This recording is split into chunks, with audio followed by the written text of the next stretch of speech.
ಶಿಲ್ಪಿಯು ದಾರಿದೀಪವು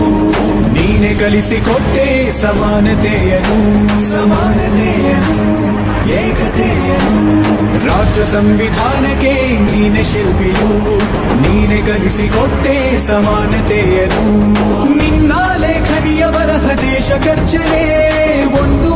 ಮಾತು ಕೂಡ ಭೀಮ ಗರ್ಜನೆ